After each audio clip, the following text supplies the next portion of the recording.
This is WYMT Mountain Sports, your home for the Kentucky Wildcats and local high school sports. Go back just 8 days. Hazard and Perry Central 54th District Championship. The Commodores victorious tonight.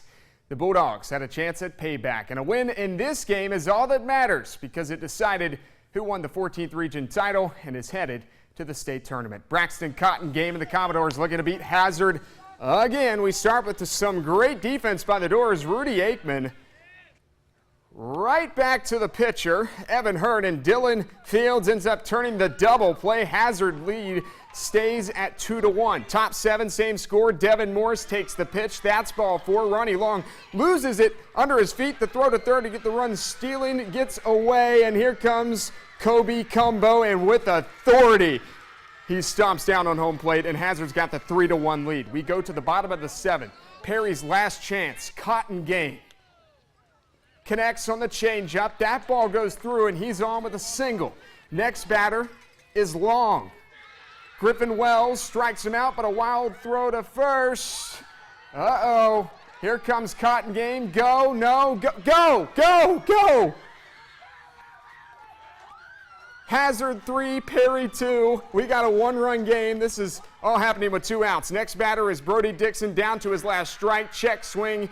Yeah, he went. Wells with 9 strikeouts on the night, and after a year off from going to Whitaker Bank Ballpark, the Hazard Bulldogs are headed back to the state tourney in Lexington. 3-2 the final score. Hazard is the 14th region champion. Griff did work tonight, pitched all 7, gave up 6 hits, 2 walks, 1 earned run, and those 9 strikeouts. John Meehan, we shared a nice bat together. They're a great team, and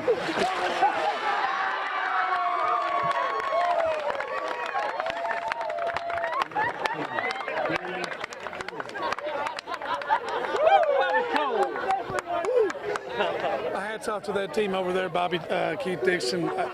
Wow, took to the last out to win this. These things just don't come easy. If you look across the state at all the scores and so many teams that are home right now, there's less than 40 teams left.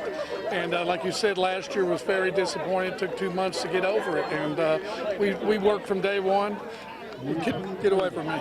But from the conditioning and playing the schedule, these kids, I have 6 seniors, and I knew they'd come out here and fight tonight.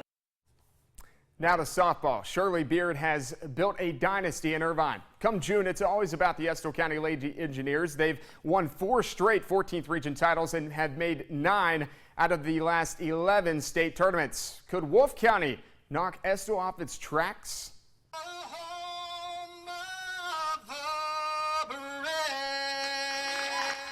Mark Bishop rocking the mic tonight. Benny Campbell's Lady Wolves already made 1 appearance to Owensboro early this year in the All-A tourney, looking for another. Top third, bases loaded for Wolfe.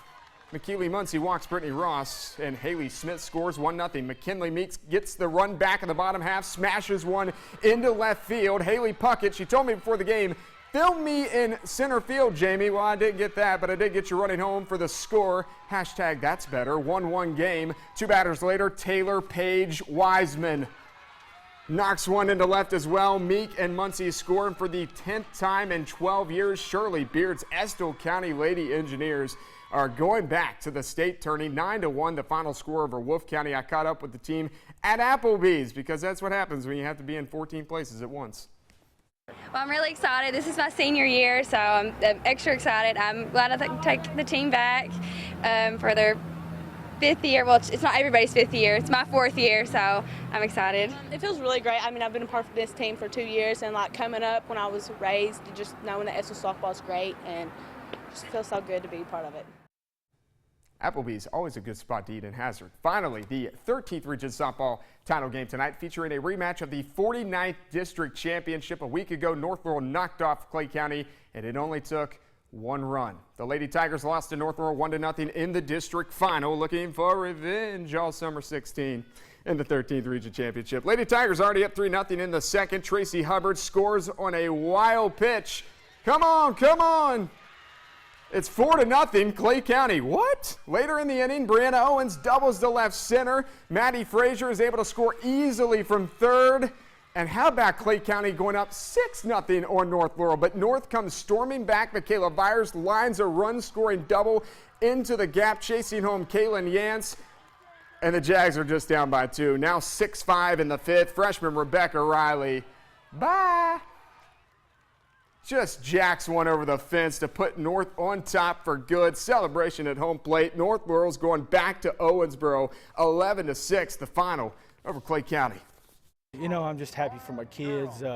Obviously, they come out here. We got behind early. I thought we fought and come back. And Michaela's done a good job stepping in right there and throwing for us. And we hit the ball, and we done what we had to do to win. I'm just so proud of my kids. We talked, I remember the turning point was a little bit in the 3rd inning there. And we come over here, and I looked at them and I said, listen, leave it all out here. Results are what they happen. And they responded. And it's all to my kids. They done what they had to do. Awesome, awesome stuff tonight. All right, over to the 15th Region Baseball Tournament and the championship game. Johnson Central knocked off the Lawrence County Bulldogs tonight to win its 2nd region championship in 3 years. Final score 12-2 in 5 innings. This game was delayed several hours because of severe weather. And the Golden Eagles, when they got back out there, they drew a bases-loaded walk in the bottom of the 5th to walk off with the title. What a night. Can't wait to get out to Owensboro, by the way, for that state softball tournament tomorrow, the 15th Region Softball Championship at Shelby Valley. We'll be back.